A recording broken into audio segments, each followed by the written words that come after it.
Hello and welcome to another ATP Geopolitics video with myself, Jonathan M.S. This is Ukraine War Update Extra video, giving you extra nuggets and tidbits to get your teeth into to give you a greater understanding of the war in Ukraine. I hope this video doesn't face the same fate as my last extra video from yesterday that had a suicide warning put on it and was restricted and demonetized. You're like, really? I don't think it had anything to do with that. So anyway, let's try and be careful with what I say today. Probably being reported by those old bots again. Putin prepares Russia for forever war with West as Ukraine invasion stalls. This is an article from The Guardian, really interesting one as well, talking about how Putin appears to be with what he's saying in public, but also with what other people have been saying, in this case in private. Dmitry Peskov, it talks about, who's a spokesperson for the government. What people are saying or not saying appears to show that Russia really are preparing for a forever war. They're shaping the discourse, the public discourse, in a way that where it is introducing the public to this idea that this war is going to go on. Dmitry Peskov said, apparently in private, according to some people who were there and this was at New Year or Christmas do, I'm guessing that you're expecting me to say something. Things will get much harder. This will take a very, very long time. His toast darkened the mood of the evening among the guests, many of whom said in private that they oppose a war in Ukraine. Quote, it was uncomfortable to hear his speech. It was clear that he was warning that the war would stay with us and we should prepare for the long haul. So speaking at length to workers at an aviation factory in the Buryatia region recently, Putin once again cast a war as an existential battle for Russia's survival.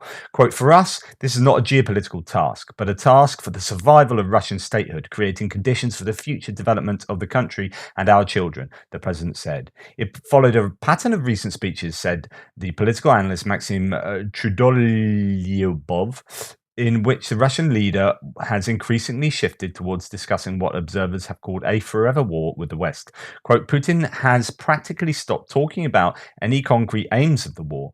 He proposes no vision of what a future victory might look like either. The war has no clear-cut beginning and no foreseeable end.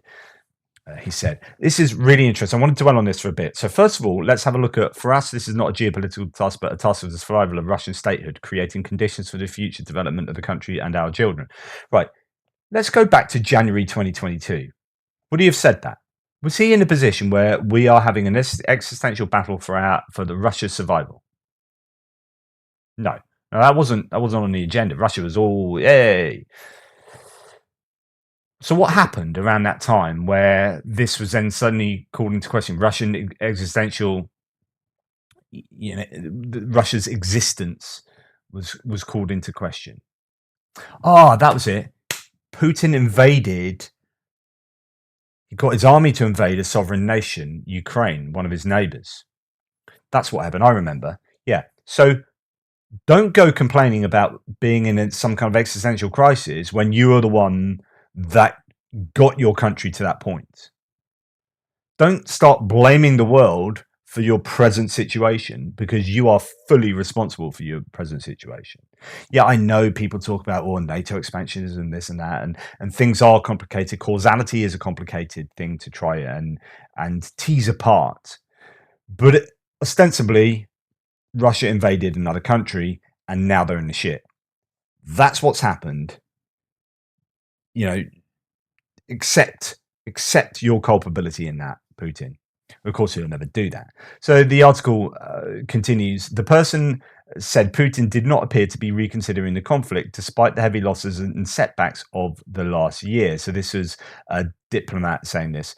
The diplomat noted that the Russian president was a former KGB operative and said that they are trained to always pursue their objectives rather than reassessing the goals in the first place. This is interesting. I'd like to know what the truth is of this and some more detail in that. So KGB, are they just trained to just keep on going, do it? You have to get your objectives completed no matter what happens. You're not reactive, you're just following through. And that's that kind of hierarchical command that you see throughout the Russian military as well. You don't react on a battlefield. You're not enfranchised to make decisions yourself. You just do what you are told, and you keep going. Rather than reassessing, adapting, and changing. And of course, you would argue very strongly that, or I would argue very strongly that Russia need to reassess, need to look at where they're at and go, well, actually, is this the best option? Do we need to react to what's happened? Do we need to change what we're doing here? But instead, there's kind of radio silence. There is no idea of what winning looks like for Russia. They've not said they originally said it's protecting Donbass, denazification, said a bunch of these things, which all of them have either, Russia have either failed at completely. Protecting the Donbass, you've actually killed more people there than were being killed, that have been killed in the last 8 years there. So you're not protecting the Donbass. Denazifying Ukraine, it's got nothing to do with that. And it turns out that a bunch of your Mobics and convicts are more Nazi than the people they're attacking. So just anyway, a load of rubbish. Now, he can't seem to reassess because that would show some hint that things aren't going well. And he can't do that because he doesn't want to show any weakness in admitting those things. Yeah. The article continues. Others have noted that the Russian leader, who, according to Western intelligence, is personally making operational and tactical decisions in Ukraine, has stopped discussing the situation on the front in Ukraine in his public comments. According to a study of the president's speeches by the Russian news outlet Vestka, Putin last mentioned the fighting in Ukraine on January the 15th. Well, this is incredible. Imagine you were at war, right? Imagine your nation was at war. Wherever you live, US, UK, we're at war, and we've been at war for a year. Right, and things are going tough. Now, imagine your leader doesn't mention the war for 1.5 months in the public sphere. What is going on there? That is insane. Saying that the dynamics of his army at this point, he said, were positive. Hey, we've got positive dynamics. Not heard from again for 6 weeks concerning the war that his country is the main thing that's going on in his country and that is absolutely destroying its economy. We'll come on to that in a little bit, which is therefore affecting domestic politics hugely as they're trying to take money from here, rob Peter to pay Paul. So this is going on to Vladimir Gelman, a Russian politics professor at University of Helsinki, says, it is easier not to talk about the war efforts when your army is making no progress, Gelman said, but scaling back is not an option for Putin. That would mean admitting defeat. That's what I was saying before. So Rob Lee, who I follow on Twitter and often share stuff with you of his. So it says Russia simply does not have the offensive capabilities for a major offensive. According to Lee, less than 10% of the Russian army in Ukraine is capable of offensive operations, with the majority of the troops now conscripts with limited training. Quote, their forces can slowly achieve a few grinding attritional victories, but do not have the capacity to punch through Ukrainian defensive lines in a way that would change the course of the war. The article continues later. The full power of the state has been deployed to spread and enforce the message that the war is necessary for Russia's very identity and survival. National television has turned from airing light entertainment to broadcasting aggressive political talk shows. Meanwhile, schools have been instructed to add basic military training and patriotic lessons to aim to justify the war in Ukraine. State rhetoric, including calls by Putin to get rid of, quote, scum and traitors, have led to a wave of denunciations by ordinary Russians of their colleagues and even friends. The country has gone mad, said Alexei, a former history teacher of an elite boarding school outside Moscow, who recently quit after a disagreement with management over the new patriotic curriculum. Quote, I had to stop talking to colleagues and friends. We are living in different realities, he said. I can't imagine being the sort of human I am with my desires for kind of truth and accuracy to live in a place like Russia. If I was there now, I would really struggle. I'd really struggle not to get arrested. Just, oh my goodness. Yeah, there must be people just walking around with cognitive dissonance reduction bleeding out their ears. Yeah, must be really difficult if you're anti-war in Russia at the moment and recognize that what the state is saying is not the truth, that they aren't, well, if they are in some kind of existential crisis, it is as a result of Putin, not as a result of Ukraine. Okay. To go to Ukraine to talk about Zelensky and Bakhmut, I just want to mention this comment that was on my video from this morning. This is only an hour ago this comment was made. I talked about how there is this big argument going on amongst pro-Ukrainians about whether Bakhmut should be defended, whether Ukraine should continue to defend it. And we can see that the cauldron is getting tighter and tighter, and the opportunity to safely get out of Bakhmut is arguably long gone. Although I would argue that they're keeping those supply routes open to allow for an operational withdrawal still. However, there are some people saying, yes, the calculation is still there. It must still be advantageous for the Ukrainians to remain there and attrit the Russian forces and keep them in Bakhmut rather than allowing that fight to go on to Chasiv Yar or somewhere else, Konstantinivka. So it keeps a fight in a place that they know, and it doesn't cede territory, and they are bleeding the Russians at a rate that's still favourable enough to maintain defence there. But then critics of that will say that they're staying there because Zelensky's ordered it. And yes, the Ukrainian military commanders are behind the decision, but it's a political decision. And I've been saying the last few days that don't malign political decisions. Don't just dismiss political decisions as not having a place on the battlefield, as not having some kind of influence on military outcomes later down the line. And I was saying that holding on to Bakhmut for a political reason, i.e., it's a kind of PR thing, it's a gain, it's a morale booster or whatever, not for the people involved maybe, but in general. The political gain here is Russia not politically gaining. So if Russia win Bakhmut and take Bakhmut, they don't really take an awful lot tactically and operationally. It's not hugely important in terms of being a logistics hub and all of this, because all of the land around it is already gone. So it has really limited intrinsic value, but it does have very great extrinsic value, and the value that it would obtain for the Russian media, for Russian PR, for the president. You can bet your bottom dollar to get announced, and there would be the claim is that Iran and China might get drawn in because of all this great success that we've had, say the Russians, say Putin, in Bakhmut. And denying them that means that actually the whole is looking at the big picture of the war, means that Ukraine are in a better position to do their counteroffensives, because Russia won't have their tails up. They won't be selling this positivity so that they can get help from other countries more than they are at the moment, and so on and so forth. In other words, that those will be military gains, but they're brought about by a political decision. Anyway, 19 SAD 82 comments here. Personally, I don't understand when people say that X or Y is attacking or defending out of political reasons and not for military reasons. Clausewitz put it correctly. War is politics, just for different means. So Clausewitz was a famous military strategist, I think a general himself. And this is, several people have said this on the thread, as you can see below. War is politics by other means. So political decision, war is politics. You're just using troops instead of like money or policy. But you're still obtaining things for your country or on behalf of your country, so on and so forth.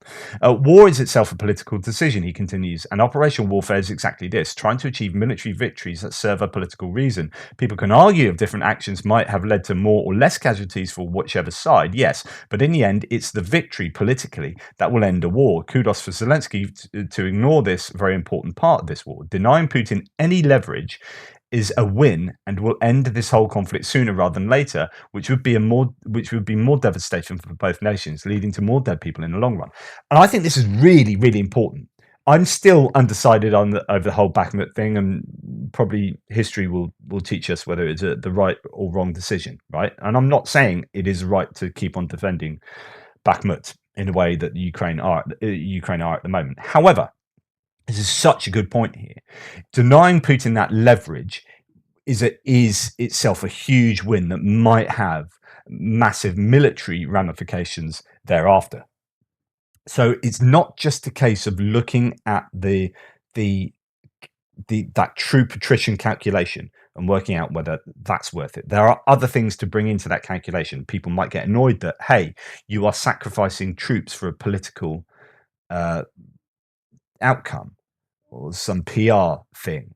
But actually, that's basically what wars do. You're sacrificing troops for a political gain. You know, whether it be for resources to bring back to your country. You know, the wars are fought over resources and economics and this and that and a whole host of different reasons. But they are political reasons. Wars are political. So I think that's worth remembering that. And thank you for all those people in the comments who have stated that with recourse to Clausewitz.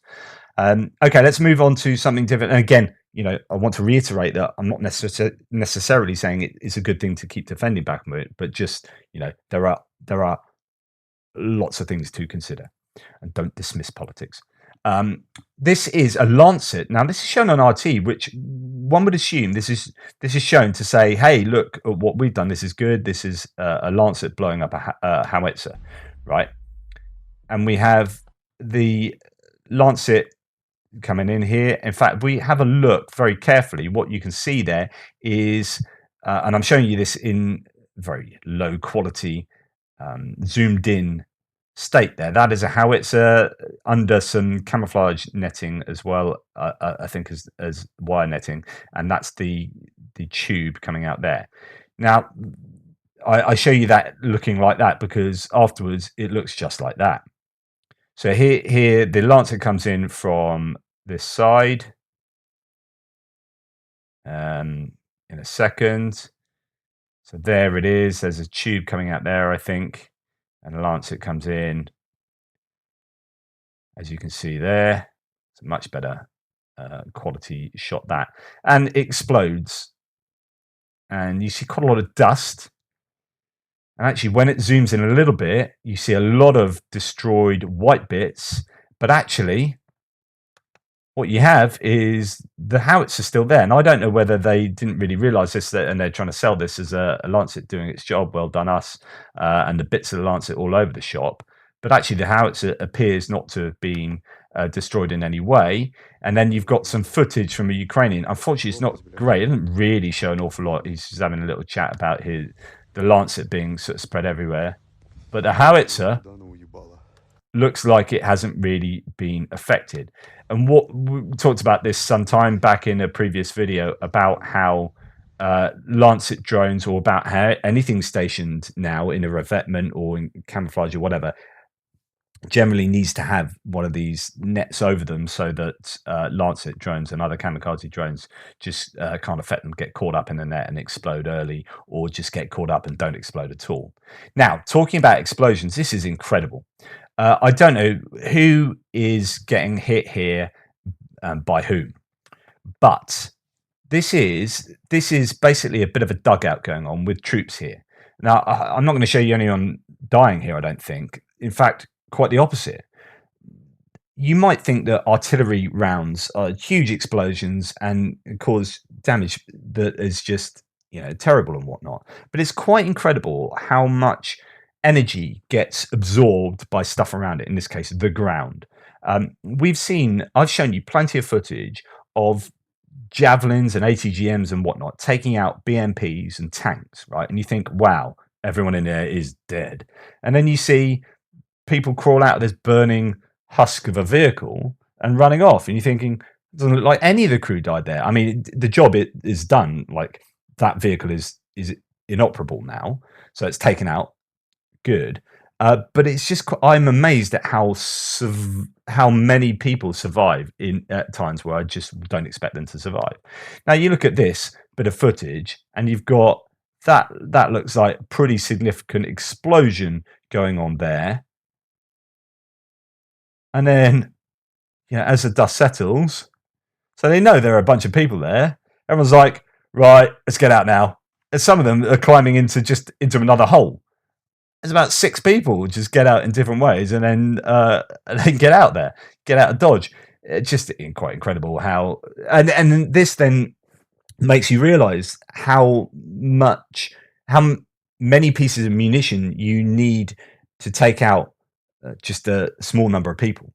So it might be that you need to hit that area there with 6 or 7 shells to finally do them over. But then talked yesterday about how with trenches and dugouts like this, they're starting to use tear gas because those shells just won't won't really affect the people hiding, or it's much more difficult to injure and kill them. So you flush them out with tear gas and then you hit them with your rounds. But yeah, I just thought that was worth sharing. Now, I was asked on one of my threads the other day, hey, Jonathan, what do you think about Kadyrov and the Akhmat, uh, who are his troops, the Chechen troops? And I was like, okay. And that day I showed, I'll tell you what Kadyrov is doing. He's doing bench presses in the in a local park. So I showed that yesterday of him just showing how manly he is with doing with lifting some weights. And here we have the Akhmat, some footage coming out of them. Now, previously we've had exactly the same kind of video from these guys showing the weapons that they've taken in, haul of enemy weapons we've taken off Ukrainian soldiers, and what you've seen is just a bunch of hunting rifles that they've taken from people's houses, and actually they weren't military weapons at all, which I thought was pretty amusing. Well, here you've got a guy, I don't know, with a kind of violin bow or something. No, some chap having a word to his soldiers saying, well done, we went in and we took him out and it was amazing. Look at that. And then we was like, okay, what have we got? What have we got? Yeah, let's see what we've got. Let's see what this great PR stunt's gonna show the world. Of course, there's going to be Ukrainian flags. Yeah, that's what we got. Yeah, out the window with that. Yeah, some vests and some pants and some boots and some diplomas. Yeah, this is what we've done. Check us out, and some pants. Just yeah, really, really underwhelming. Absolutely insane haul for Bakhmut 1. They found pants. I mean, that's American pants. That's trousers, diplomas, boots. Wow. And some pens, I think, or bits of stick. Brilliant. No, well done. That's good. Good effort. So that's what the Bakhmut are doing. Some more sort of TikTok style PR. Okay. Let's move on to. I talked about this. I mentioned this morning. First UAV strike companies have been established in the armed forces.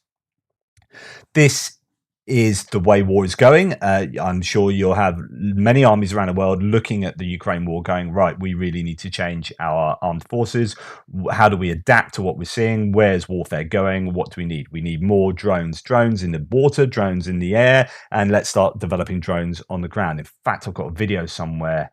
I'll show that to you. I just remembered that. Let's go and find that now.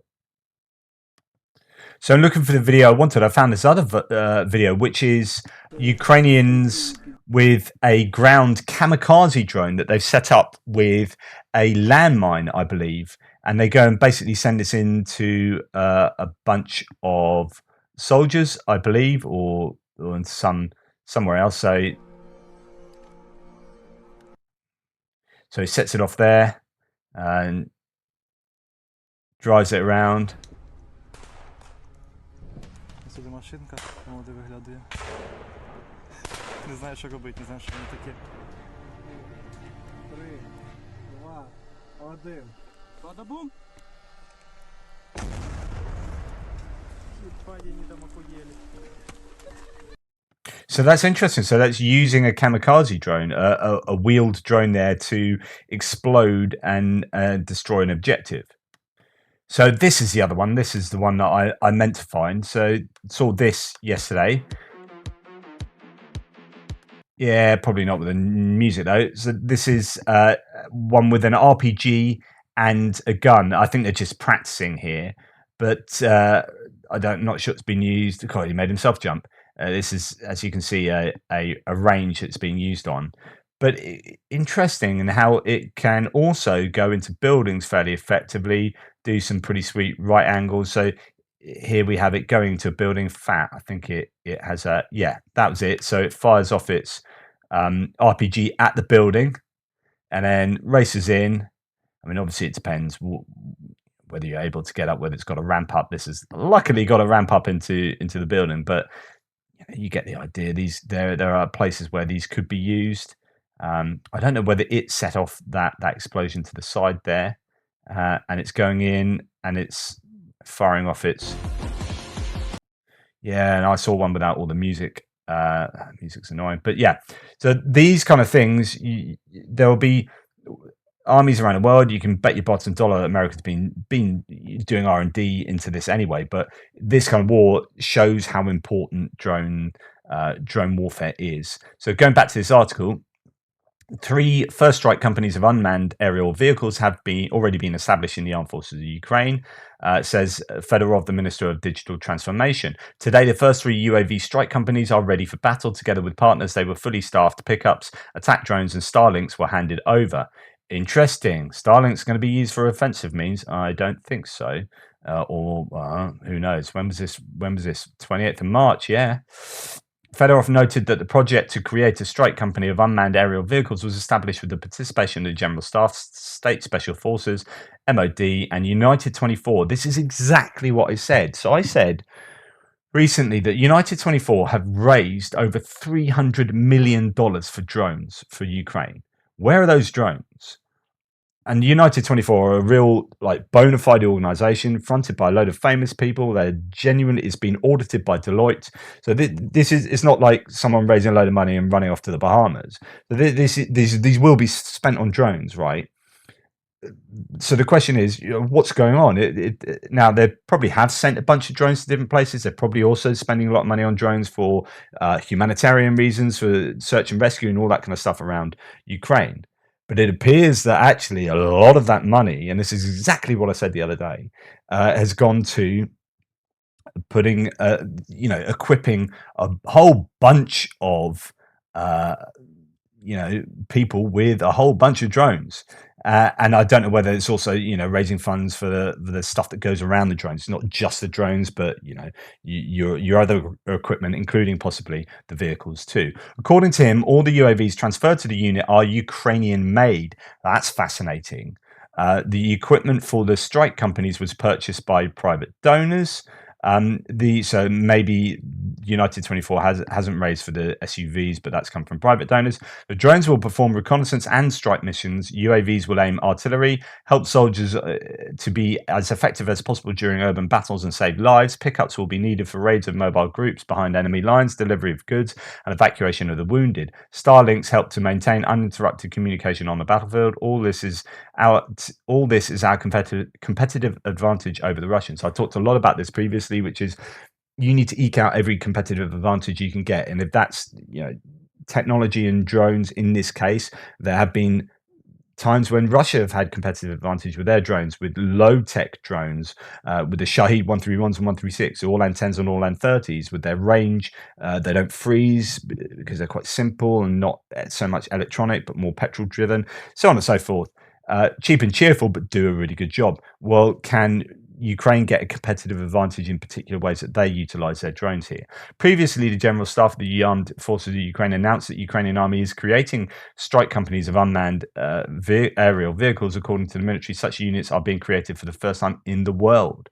The project is distinguished by a completely new approach to the management, training, and doctrine of the use of drones. The military noted that the most professional servicemen who will lead the strike companies have already been selected. Each of them is to receive drones and ammunition, as well as Starlink for communications and other necessary equipment, they said. The General Staff reported that the main partner for the training of assault troops will be the Borovita Military School. The military command does not specify which drones these units will be equipped with. These may be kamikaze drones of different classes with different warheads and flight ranges, so the combat tasks to be performed can be performed at different distances. So watch this space. That's going to be interesting to see what effect these have during the coming counteroffensives. It appears they've got them ready for that.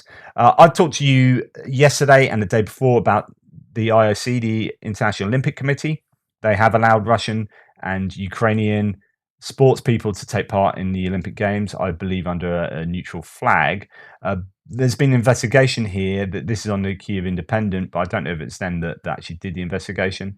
They're reporting on Russian athletes and how involved they are with the Russian military. Russian athletes have a different affiliation with the Russian military and National Guard. According to the publication, Olympic gymnast Denis Ablizayazin, who took part in the 2020 Olympics in Tokyo, is a senior lieutenant with Russia's National Guard, who received military awards from the Guard's leadership and Russia's President Vladimir Putin. Olympian skiers have reportedly received ranks of captains in the Russian National Guard. The publication also obtained documents proving that yet another Russian Olympic biathlete Eduard Latipov, who participated in the 2022 Olympics in Beijing, is an active serviceman and is being paid by the Russian Defense Ministry. In April 2022, 2 months into the all-out Russian war, he got promoted to lieutenant and received a state award from the Russian Defense Minister Sergei Shoigu. This is a bit that I found interesting. The Olympics, all of that we know already. The Olympic medals not only bring athletes awards from the Russian army, but also new ranks, which consequently boosts their salary. So a way of getting greater salary by being promoted is to get an Olympic medal. So if you get an Olympic medal, you get promoted because, of course, nothing shows your skills at commanding people in the midst of a battle than being an Olympic rower. It's not demeaning Olympic achievements, but I'm not sure that they,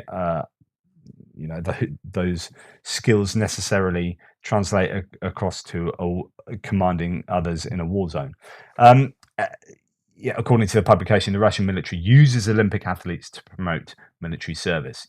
And this is one of the main reasons why I think they should not be able to take part in the Olympics. Okay, here's the last very quick thing I'm going to share with you. This is captured in February 2023, so really relatively recently. Gaz 3937 Vodnik, now in the Ukrainian army service. This is what it came to the Ukrainians looking like. And I do like this pixelated color scheme they do. It's grown on me. That's the camo paint job that the Ukrainians have done on that, and probably got it a little bit more up to spec and working well. That's the importance of being able to capture these vehicles, take them back and get them fixed up. You're not having to build these. You're not having to get them in from allied supplies. You can get them off the enemy and do them up. And I'd be interested to see the statistics. I mean, I don't know that these statistics will ever come out, but I'd love to know what the stats are for the Ukrainians doing this compared to the Russians. How many tanks and vehicles are the Russians recovered and done up and put back into service, and how many the Ukrainians done? I know they've both done that, but I'm just interested to see if anyone has a competitive advantage there. But it's always pleasing to see that, I find.